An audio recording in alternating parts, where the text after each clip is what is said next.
Ministry y'ensimbi ekyakalambidde ekyokuddira ensimbi ezikuŋŋaanyizibwa mu gavumenti z'ebitundu okuzikwata abazize mu gavumenti z'ebitundu nga tezitalibwa mu nsawo nzibizi. Kaakati minisita avunaanyizibwa kuteekerateekera eggwanga Ministry y'ensimbi Amos Lugoloobi abadde alabiseko mu lukiiko lwa paalamenti gyagenze maaso n'obategeeza nga kino bwe kirina ebizibu kubanga waliwo etteeka eritasobola kubanga likyusibwa erifuga enkwata ya nsimbi zino. Lugoloobi yatuuse n'okutegeeza nga mu kaseera kano babadde bagenze maaso n'okulongoosa ensimbi zino engeri gye zikwatibwamu era nga zikola byonna bye zirina okukola. Ng'aviidde ddala mu mwaka gwa 2018 bwe bakuŋŋaanya biliyoni 47 gye buli eno nga basobodde okuŋŋaanya biliyoni 14 mu gavumenti ez'ebitundu 175. In which local government accounting officers were directed to remit all local revenue collections to the consolidated fund.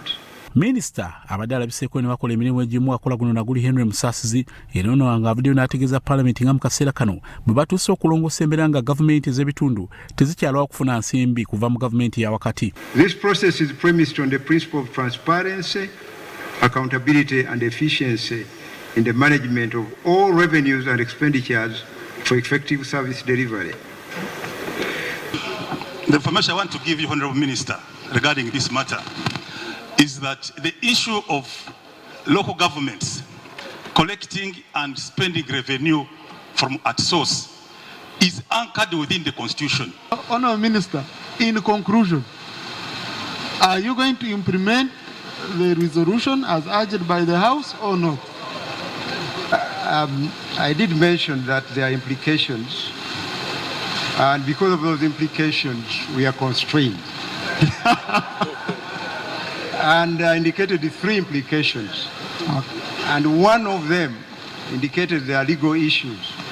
You may need to amend the law. Wabula abaka ba paalamenti ab'enjawulo naddala abaakolako mu gavumenti ez'ebitundu okubadde omubaka w'ebibuulo John Musiira, omubaka omukyala okuva Juman Jessica Bibiko, omubaka okuva e Buyikwe Dr. Lume Bayiga, ssaako n'omubaka okuva Jinja East Dr. Lusala Batua bawakanyiza byonna minisita byagenze maaso n'okunnyonnyola nga bagaa kino kye kiviiriddeko okuba nti emirimu kitambula ssaako n'obuweereza obubi mu gavumenti ez'ebitundu. However, our concern is how to make all our local governments to operate smoothly.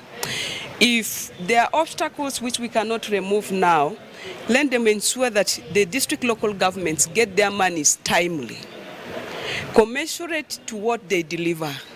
Argument y'abano ba Minister of Finance ku recentralizing functions ezachi eza local governments. Balinga abajjawo local governments. Balinga abazijjawo. Kyovola batatucha kuyiriza kwekyo nga tulabira ddala nti ebitundu bye tukiikirira bwe kiba kiweereza akawumbi kamu mu consolidated account e Kampala bwe kituuka okusaba ennyo bakiwaako obukadde 3. Wanakuliza paalamenti wasinzidde n'alagira minisitule y'ebyensimbi okuddayo ate okujja n'ekiwandiiko olina okukakasiza paalamenti ensonga lwaki ensimbi zino zirina okuba nga sigala mu gavumenti ya wakati.